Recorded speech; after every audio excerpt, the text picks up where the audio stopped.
नमस्कार दोस्तों, स्वागत है आपका आज की बड़ी 15 खबरों में। बिहार और उत्तर प्रदेश की राजनीतिक, अपराध, रोजगार और आम जनता से जुड़ी हर अहम खबरें जानकारी मिलेगी आपको यहीं। तो वीडियो को अंत तक जरूर देखें, हर खबर आपके लिए जरूरी है। और अभी तक चैनल को सब्सक्राइब नहीं किए हैं तो चैनल को सब्सक्राइब कर ले और घंटी को भी ऑन कर लीजिए।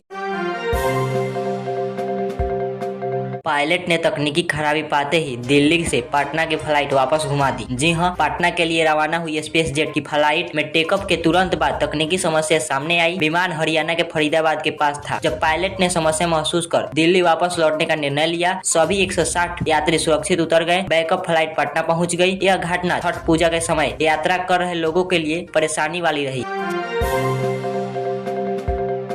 छठ पूजा के कारण बिहार में कद्दू और फलों की कीमत आसमान छू रही है। जी हां, छठ पर्व की तैयारियों के बीच बिहार के कई जिलों में कद्दू और अन्य पूजा सामग्रियों के दाम बढ़ गए हैं। फल सब्जियों की बढ़ती मांग के कारण बाजारों में तेजी दिखी जा रही है। इस समय क्षेत्रीय खाद्य सामग्री की कीमतों में उछाल आम हो गया है। छठ के पूर्व तैयारी और त्योहारों की व्यवस्था ने इस हाई प्रेशर ट्रेंड को बढ़ावा दिया है।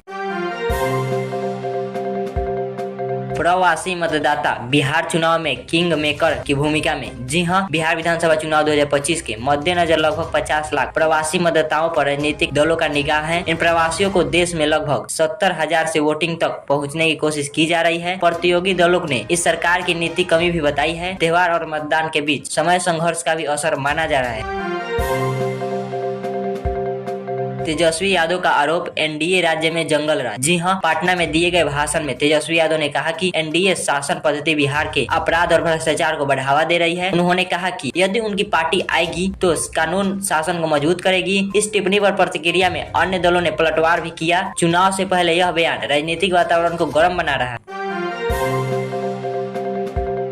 नरेंद्र मोदी की रैली में विपक्षी पर करारा हमला। जी हां, समस्तीपुर और बेगूसराय में आयोजित जनसभा में प्रधानमंत्री नरेंद्र मोदी ने कहा कि जो संविधान उठाकर चलते हैं वे लोगों को गुमराह कर रहे हैं। उन्होंने बिहार के पूर्व मुख्यमंत्री कर्पूरी ठाकुर का उदाहरण देते हुए विपक्षी दलों पर तीखा प्रहार किया। चुनावी माहौल में यह रैली सियासी संदेश देती नजर आई है।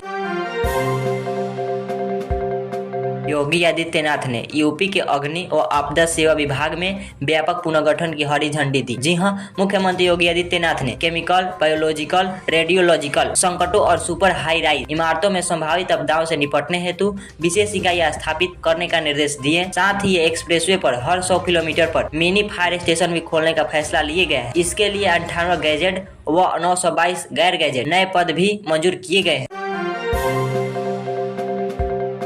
यूपी सरकार ने एक्सप्रेसवे पर हर 100 किलोमीटर पर मिनी फायर स्टेशन खोलने का ऐलान किया। दुर्घटना प्रबंधन में सुधार के उद्देश्य से उत्तर प्रदेश में एक्सप्रेसवे पर हर 100 किलोमीटर में एक फायर स्टेशन खोलने का फैसला लिया गया। इसमें त्वरित बचाव कार्रवाई को गोल्डन आवर के अंदर करना प्रमुख है। यह कदम राज्य की बढ़ती औद्योगिक और हाईवे ट्रैफिक को ध्यान में रखते हुए उठाया गया है। खेती के पंजीकरण में उत्तर प्रदेश में अब तक 1.37 लाख किसान पंजीकृत। जी हां, पश्चिमी उत्तर प्रदेश क्षेत्रों में धान खरीद के लिए अब तक लगभग 1.37 लाख किसान पंजीकृत हो चुके हैं। मिनिमम सपोर्ट प्राइस पर इस प्रक्रिया को नवंबर से पूर्व इलाकों तक विस्तृत किया जाएगा। इस कदम को किसान को वित्तीय सुरक्षा देने की दिशा में बताया गया है। यूपी सामाजिक कल्याण विभाग ने 3,900 कर्मचारियों को मिशन कर्म आयोग अंतर्गत प्रशिक्षित किया। जी हां, उत्तर प्रदेश सामाजिक कल्याण विभाग ने डिजिटल गवर्नेंस बढ़ाने के लिए लगभग 3,900 कर्मचारियों को IGOT प्लेटफॉर्म पर प्रशिक्षण दिया गया है। इस पहल का उद्देश्य सरकारी सेवाओं को मॉडर्न बनाना और नई तकनीक आधारित कार्य प्रणाली लाना बताया गया है।